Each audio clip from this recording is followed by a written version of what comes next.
Hello dear students, welcome to SC Chamber।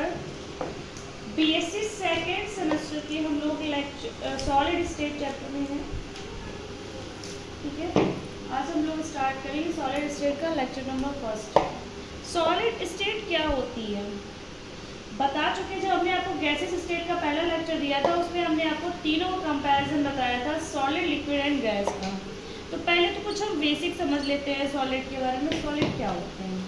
Matter की वह state जिसमें एटम, मॉलिक्यूल और आयंस स्ट्रॉन्ग इंटरमॉलिक्यूलर फोर्सेस द्वारा अटैच्ड रहते हैं। यानी कि मैटर की ऐसी कोई भी अवस्था जिसमें कोई मॉलिक्यूल हो, कोई एटम हो या कोई आयन हो जो कि क्या इंटरमॉलिक्यूलर फोर्सेस द्वारा जुड़े रहते हैं, तब क्रिस्टल लैटिस का निर्माण करते हैं, क्रिस्टल लैटिस का फॉर्मेशन करते हैं। क्या कहलाएंगे? वो सॉलिड कहलाएंगे। ठीक है, अब बेसिक क्या था, जैसे मैं उसमें बताया था कि इंटरमॉलिक्यूलर स्पेस सबसे ज़्यादा गैसेस में होता है, लेकिन इंटरमॉलिक्यूलर अट्रैक्शन जो है वो सबसे ज़्यादा किसमें होता है, या फोर्स जो है वो सॉलिड में होता है। क्या बताया था? तीनों के मैंने आपको एग्जाम्पल दिए थे, कुछ इस तरह से थे। Solid, liquid, gas. ये आपका सॉलिड हो गया, ये आपका लिक्विड हो गया, ये आपका गैस। ठीक है, आपको पता है कि गैस मॉलिक्यूल्स क्लोजली पैक्ड होते हैं। क्या होता है? गैस के मॉलिक्यूल्स क्लोजली पैक्ड होते, सॉलिड के मॉलिक्यूल्स क्लोजली पैक्ड होते हैं। लिक्विड का क्या सीन था? इनके मॉलिक्यूल्स, एटम्स और आयंस के बीच कुछ स्पेस रहता है, इंटरमॉलिक्यूलर स्पेस जो है वो कंपेयर देन सॉलिड ज़्यादा होगा, और सबसे ज़्यादा किसमें होता है? गैसेस में, कुछ इस तरह से। ठीक है, इसमें जो है इंटरमॉलिक्यूलर स्पेस सबसे ज़्यादा होता है। अब समझिएगा ज़रा, इंटरमॉलिक्यूलर स्पेस कम है लेकिन इंटरमॉलिक्यूलर या इंटर आयनिक, इंटरस्टिशियल फोर्स जो है वो बहुत ज़्यादा होगा इनके बीच। अब एक दूसरा आपको पता है, सॉलिड का शेप एंड वॉल्यूम दोनों ही डेफिनेट होते हैं। सॉलिड का शेप एंड वॉल्यूम दोनों ही डेफिनेट होते हैं। दूसरा, ये रिजिड होते हैं और कंप्रेसिबल होते हैं, यानी कि हम इसे नॉन कंप्रेसिबल होते हैं, इन्हें हम कंप्रेस नहीं कर सकते। फॉर एग्जाम्पल, पेन है आपके पास, कुछ इस तरह से। आपको पता है इधर भी आपके, इधर भी स्पेस है, इधर भी स्पेस है, इधर भी स्पेस है, ये इधर भी स्पेस है। मान लो देख रहा है कि जितनी भी पॉसिबल डायरेक्शंस है सभी में क्या कर सकता है? ये सभी में मूव नहीं कर सकता है। ठीक है, ये क्या है? ये नॉन कंप्रेसिबल है, डिफ्यूज नहीं होता है। ठीक, अब डेंस, चूंकि ये हाई डेंस कम होते हैं सॉलिड, तो ये क्या अब ऐसे ही समझ में आ रहा कि ना तो हम इसे ऐसे ले जा सकते हैं, ना हम इसे ऐसे ले जा सकते हैं, ना हम इसे, अब आप कहेंगे ऐसे तो ले जा रहे हैं, ऐसा नहीं होता है। कहने का मीन है कि आप ये स्वयं अपने आप वहाँ नहीं जाएगा। ठीक है, ये स्थिर है। क्या है? इट स्थिर है। देख लीजिए, इसका वॉल्यूम भी फिक्स है, शेप भी फिक्स है। तो क्या होता है कि सॉलिड के शेप एंड वॉल्यूम दोनों फिक्स होते हैं, ये रिजिड होते हैं, ये नॉन कंप्रेसिबल होते हैं।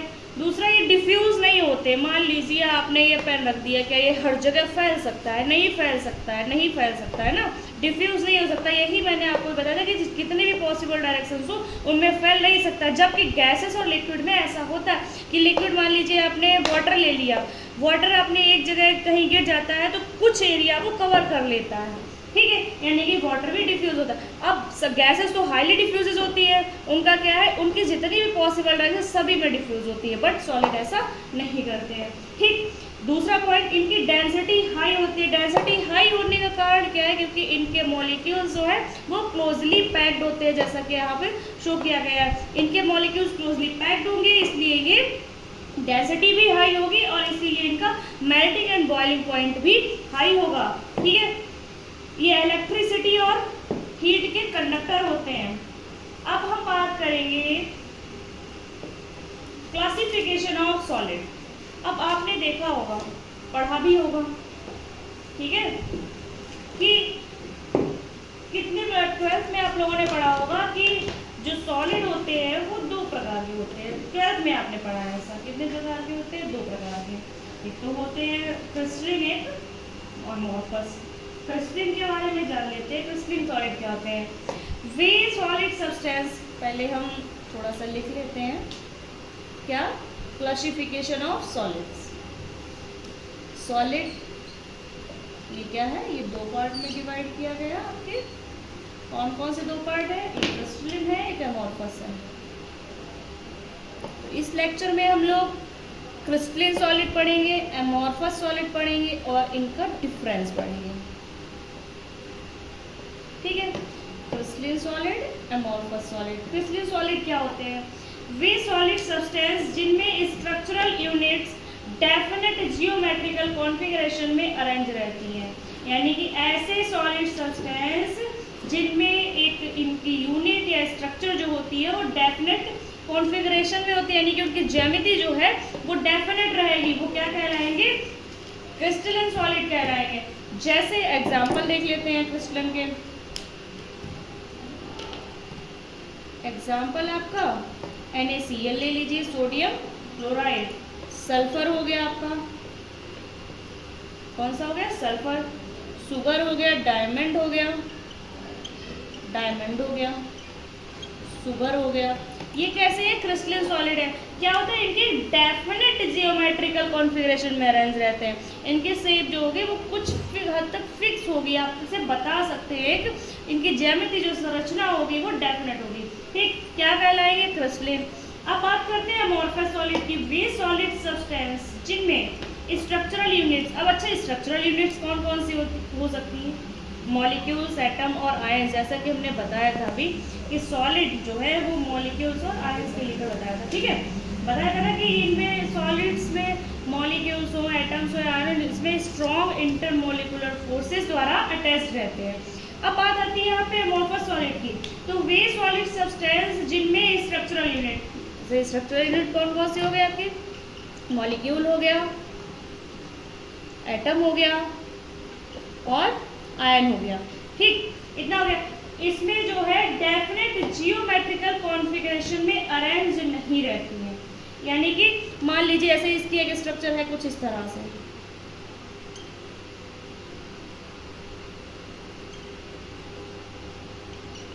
कुछ इस तरह से जोड़ दिया गया, हमें पता है कि इसकी ये शेप है, लेकिन इसके साथ एमोर्फस सॉलिड में ऐसा नहीं होता। इनकी डेफिनेट जियोमेट्रिकल शेप नहीं होती है, ये इनकी कॉन्फ़िगरेशन में, जियोमेट्रिकल कॉन्फ़िगरेशन में अरेंज नहीं रहते।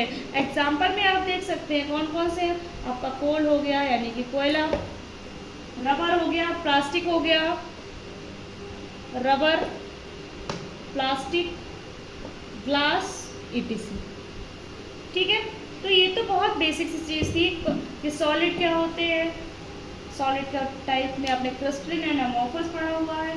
ठीक है, तो क्रिस्टलिन सॉलिड क्या है वो मैंने आपको बताया कि इनकी जियोमेट्रिकल कॉन्फ़िगरेशन यानी कि स्ट्रक्चर यूनिट्स में जियोमेट्रिकल कॉन्फ़िगरेशन में अरेंज रहते हैं। एमोर्फस में ऐसा नहीं होता है, ये अपने जियोमेट्रिकल यूनिट्स में अरेंज नहीं रहते हैं। ठीक है, अब बात करेंगे अगर हम size and shape of crystals की। अगर हम बात करते हैं size and shape of crystals की, ठीक है, पहले बात करेंगे हम क्रिस्टलिन एंड एमोर्फस सॉलिड में डिफरेंस। क्रिस्टलिन और एमोर्फस सॉलिड में डिफरेंस, क्या डिफरेंस होते हैं पहले वो समझ लेते हैं।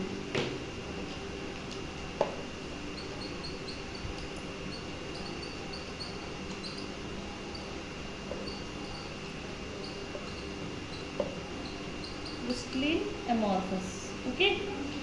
अब देखते हैं क्या बताया था कि इनमें स्ट्रक्चरल यूनिट्स, इसमें जो होगा पहला पॉइंट, इसमें स्ट्रक्चरल यूनिट डेफिनेट व रेगुलर अरेंज्ड होते हैं, यानी कि इनके कॉन्फ़िगरेशन जो जियोमेट्रिकल कॉन्फ़िगरेशन रेगुलर होगा। इसमें क्या होगा, ये जियोमेट्रिकल कॉन्फ़िगरेशन में अरेंज नहीं रहते हैं।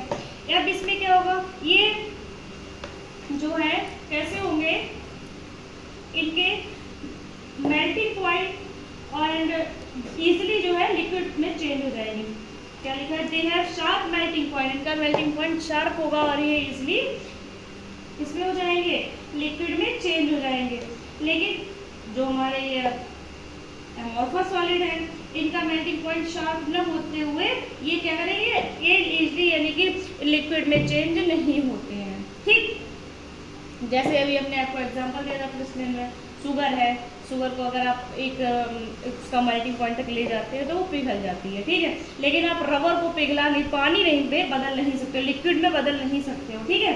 दूसरा है नेक्स्ट पॉइंट जो इसका है कि इनका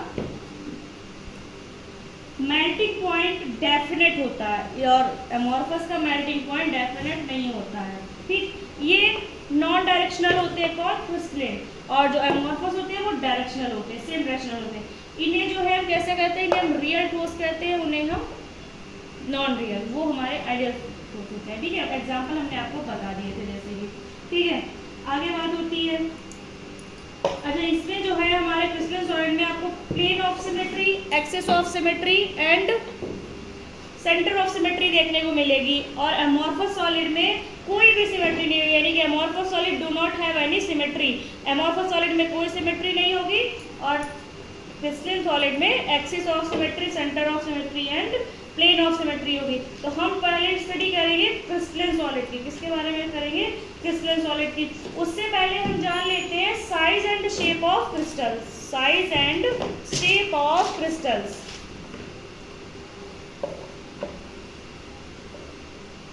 size and shape of crystals,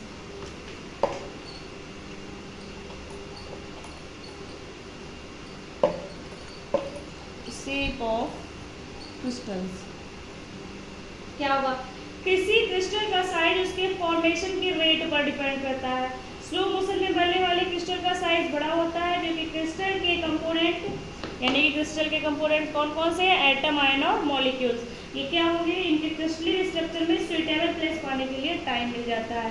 क्या बताया है कि किसी भी क्रिस्टल का साइज किस पर डिपेंड करेगा, उसकी फॉर्मेशन के रेट पर, उसको बनने में कितना समय लग रहा है, बनने में कितनी दर लग रही है। ठीक है, स्लो मोशन में बनने वाले क्रिस्टल्स का साइज बड़ा होता है, यानी कि जो धीमी गति से बनेंगे सॉलिड्स, वो क्या होंगे, जो क्रिस्टल्स बनेंगे उनका साइज कैसे होगा, बड़ा होगा। क्यों बड़ा होगा, क्योंकि इनके जो कंपोनेंट्स हैं वो क्रिस्टल स्ट्रक्चर में सुइटेबल प्लेस पाने के लिए उन्हें टाइम मिल जाता है। ठीक है, तो मतलब उन्हें जैसे एक दूसरे में एक पर्याप्त टाइम उन्हें मिल जाएगा कुछ, ठीक है, जो भी टाइम लगे।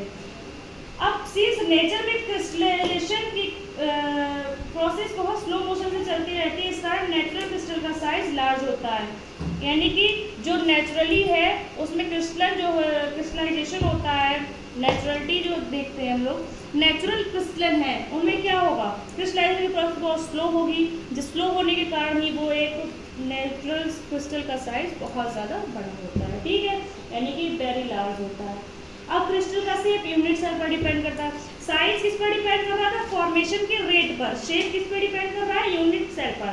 ठीक है, यूनिट सेल के बेस पर क्रिस्टल की शेप 7 टाइप की होती है। कितने टाइप की होती है, 7 टाइप की। एक तो होगा आपका स्पेस लैटिस, दूसरा आएगा आपका यूनिट सेल। तो पहले हम जान लेते हैं स्पेस लैटिस के बारे में। स्पेस लैटिस क्या होता है, किसी क्रिस्टल में लैटिस स्पेस में एक दूसरे के सापेक्ष मॉलिक्यूल, एटम्स और आयन की पोजीशन पॉइंट से डिटरमाइन की जाती है। इस प्रकार के रिप्रेजेंटेशन को शेप लैटिस कहते हैं, स्पेस लैटिस कहते हैं। क्या कहते हैं, स्पेस लैटिस। स्पेस मतलब होता है रिक्त, स्पेस देना। ठीक है, लैटिस का हिंदी में कहेंगे जालक, रिक्त जालक। रिक्त जालक क्या होता है, किसी क्रिस्टल में लैटिस स्पेस में एक दूसरे के सापेक्ष मॉलिक्यूल, एटम्स और आयन की पोजीशन पॉइंट से डिटरमाइन की जाती है। इस प्रकार के रिप्रेजेंटेशन को स्पेस लैटिस कहते हैं। स्पेस लैटिस वह पॉइंट है जो यह शो करता है कि 3D शेप में क्रिस्टल में डिफरेंट प्लेस पर मॉलिक्यूल, एटम या आयन किस प्रकार सिचुएटेड रहते हैं। यानी कि इसमें आपको 3 डायमेंशनल स्ट्रक्चर अगर हम देखते हैं 3D शेप में देखेंगे तो क्रिस्टल में डिफरेंट प्लेस पर मॉलिक्यूल, एटम और आयन किस प्रकार सिचुएटेड है। अभी हम बात कर रहे थे इसमें साइज एंड शेप में यूनिट सेल के बारे में। तो यूनिट सेल क्या होता है, जान लेते हैं यूनिट सेल के बारे में। ठीक है, तो लैटिस में ईच पॉइंट एटम या एटम का ग्रुप शो करता है। कोई भी लैटिस है उसका प्रत्येक बिंदु जो है परमाणु या परमाणु का समूह शो करेगा। ठीक, और इसका जो हर एक पॉइंट है वो आइडेंटिकल सराउंडिंग होते हैं, यानी कि जो एक आइडेंटिफाई किया आपने आइडेंटिकली, मतलब आइडेंटिकली मीन से कि आपने सोच रखा कुछ ऐसा है, वो उससे जो है हर एक पॉइंट सराउंडेड रहेगा। अब समझिएगा जरा यूनिट सेल की डेफिनेशन चाहे तो आप लोग लिख भी सकते हैं।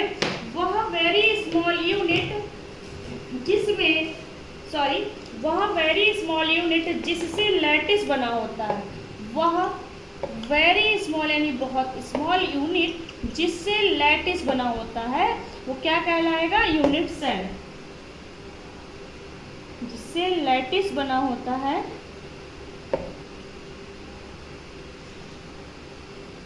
लैटिस बना होता है यूनिट सेल कहलाता है। ठीक है, यूनिट सेल कहलाती है।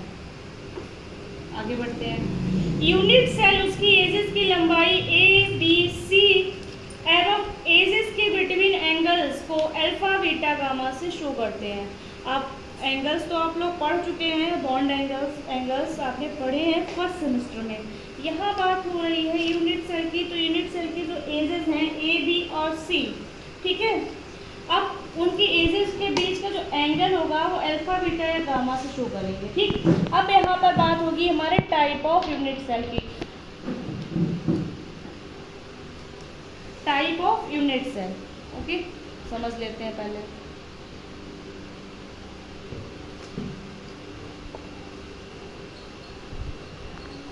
टाइप ऑफ यूनिट सेल, ठीक है, देखिएगा। There are 4 different type of unit cell. These are, यहाँ पर जो है 4 डिफरेंट टाइप की यूनिट सेल है। पहली है आपकी प्रिमिटिव और क्यूबिक।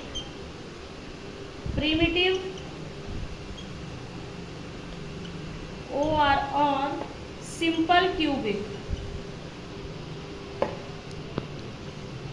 सिंपल क्यूबिक, ठीक है, प्रिमिटिव और सिंपल क्यूबिक। क्या होता है? एटम्स केवल यूनिट सेल के कॉर्नर्स पर अरेंज जो रहते हैं इसे पी से शो करते हैं। जो प्रिमिटिव और सिंपल क्यूबिक होंगे इसमें एटम जो है कॉर्नर्स पर प्रेजेंट रहेंगे। कैसे, हम स्ट्रक्चर से देख लेते हैं।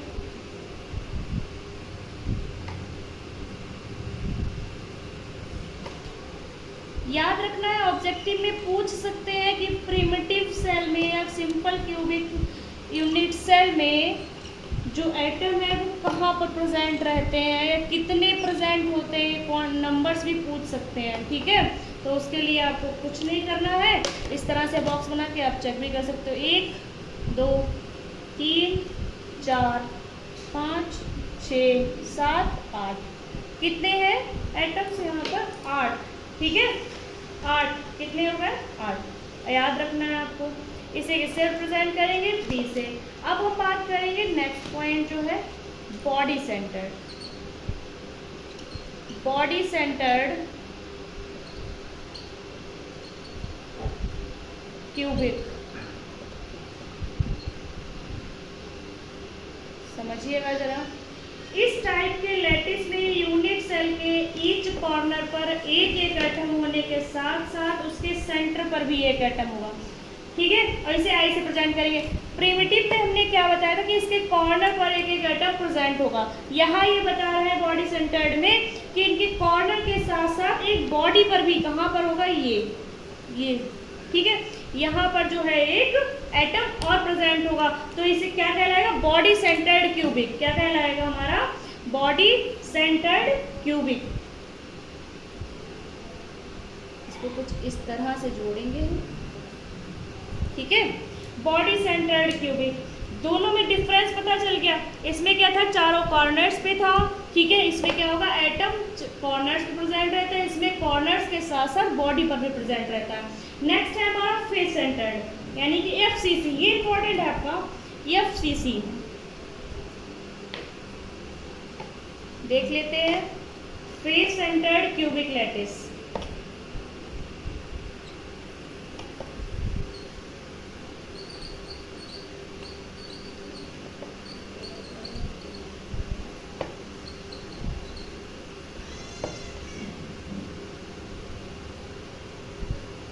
Centred cubic lattice.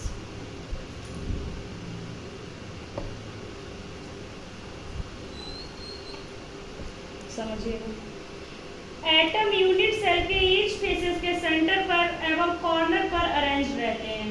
एटम जो है वो कहाँ पर होंगे, यूनिट सेल के ईच फेसेस के सेंटर पर और कॉर्नर पर अरेंज, इसे एफ से शो करते हैं। पहले हम प्रिमिटिव को पी से, बॉडी सेंटर्ड को आई से और फेस सेंटर्ड को हम एफ से शो करेंगे। अब बात आती है कि उसमें तो पता था कि एटम जो है चारों कॉर्नर पर प्रेजेंट है, इसमें आपको पता है कि ये बॉडी पर भी कॉर्नर के साथ प्रेजेंट हो। बात आई है फेस सेंटर्ड की, तो फेस सेंटर्ड में कहाँ प्रेजेंट होंगे, तो एटम यूनिट सेल के ईच फेसेस के सेंटर पर एवं कॉर्नर पर अरेंज रहते हैं। कहाँ रहते हैं, ईच फेसेस के सेंटर पर और कॉर्नर पर, क्या कहलाएंगे, फेस सेंटर्ड। अभी अब आपको दिखाते हैं कहाँ कहाँ पर आपके एटम प्रेजेंट होंगे।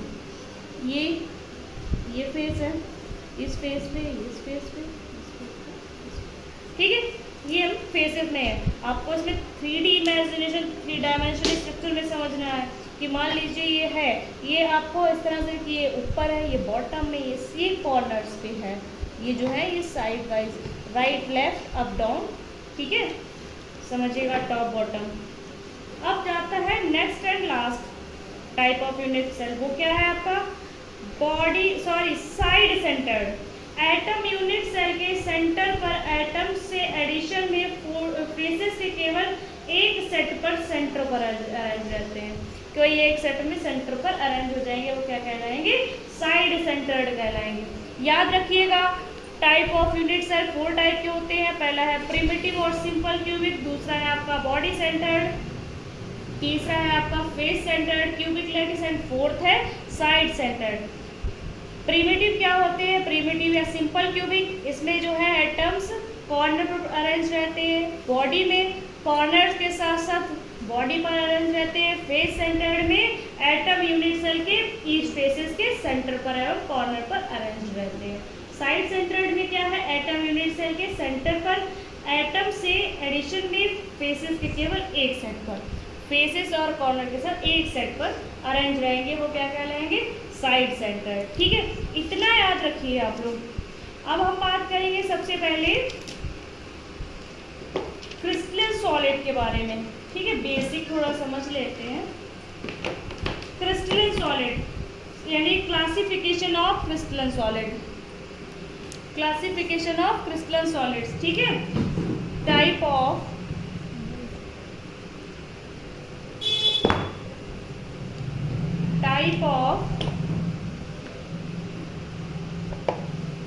क्रिस्टलन सॉलिड।